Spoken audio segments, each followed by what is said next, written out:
Hello friends, welcome to Manas channel. বাজারে কাঁচা আম এসে গেছে, আটিও সামান্য শক্ত হয়েছে। চলো তাড়াতাড়ি মুখরোচক আচার বানিয়ে দেখাই, যা সারা বছর ধরে খেতে পারবে। আমগুলোকে এইভাবে কেটে নেবে। প্রথমে বোটার অংশ ফেলে দেবো, তারপর মাঝ বরাবর কেটে মাঝের বীজ ফেলে দিয়ে এইভাবে টুকরো করে নেব। দেখো, তোমরা নিজেদের মতনও টুকরো করে নিতে পারো। তারপর দেব লবণ পরিমাণ মতো, তারপর দেব হলুদের গুঁড়ো, তারপর সেগুলোকে মেখে এদিকে আদা আর কাঁচা লঙ্কা বোটা শুদ্ধ ভালোভাবে ধুয়ে নিয়ে একদম জল শুকিয়ে নেব, যাতে এক ফোঁটাও জল না থাকে। আদার খোসা ছাড়িয়ে ভালোভাবে কুচিয়ে নেব, আর কাঁচা লঙ্কাগুলোরও বোটা ছাড়িয়ে নেব, কিছু কেটেও নেব। এবার একসাথে সামান্য হলুদ আর লবণ দিয়ে এগুলোকে আমের সঙ্গে কড়া রোদে শুকিয়ে নেব।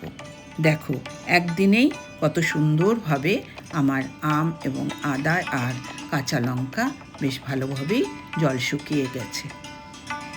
তোমরা আদা লঙ্কা না দিয়ে শুধু আমের আচারও তৈরি করতে পারো।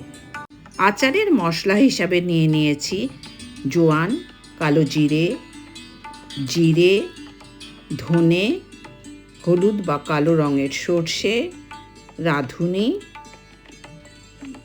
মেথি আর কিছু পরিমাণে মৌরি। এছাড়া নিয়েছি শুকনো মরিচ। এবার মশলাগুলোকে হালকাভাবে গরম করে নেব, বেশি পুড়িয়ে ফেললে চলবে না। দেখো, গরম করা মশলাগুলোকে অল্পভাবে গ্রাইন্ড করে নিয়েছি, পাউডার করিনি। শুকনো লঙ্কাগুলোকে আলাদাভাবে গুঁড়ো করে নিয়েছি, তোমরা এর বদলে লঙ্কার গুঁড়োও দিতে পারো। এরপর দেব বেশ খানিকটা লবণ আর ভাস্কর লবণ। এবার 1 কাপ মতো সর্ষের তেল এতে দিয়ে দেব। তারপর খুব ভালোভাবে মশলা আর তেল দিয়ে আমগুলোকে মেখে নেব।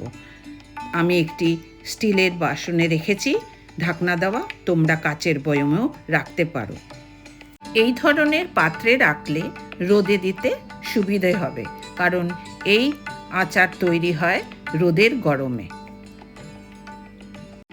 আচার তৈরি হয়ে গেলে এটিকে রোদে দিতে হবে প্রায় 1 মাস, তাহলে খুব ভালোভাবে আচার তৈরি হয়ে যাবে, যা মুখরোচক হবে।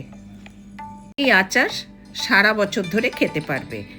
আমার শেয়ার করা ভিডিওটি যদি তোমাদের ভালো লেগে থাকে, অবশ্যই লাইক, শেয়ার, সাবস্ক্রাইব করো।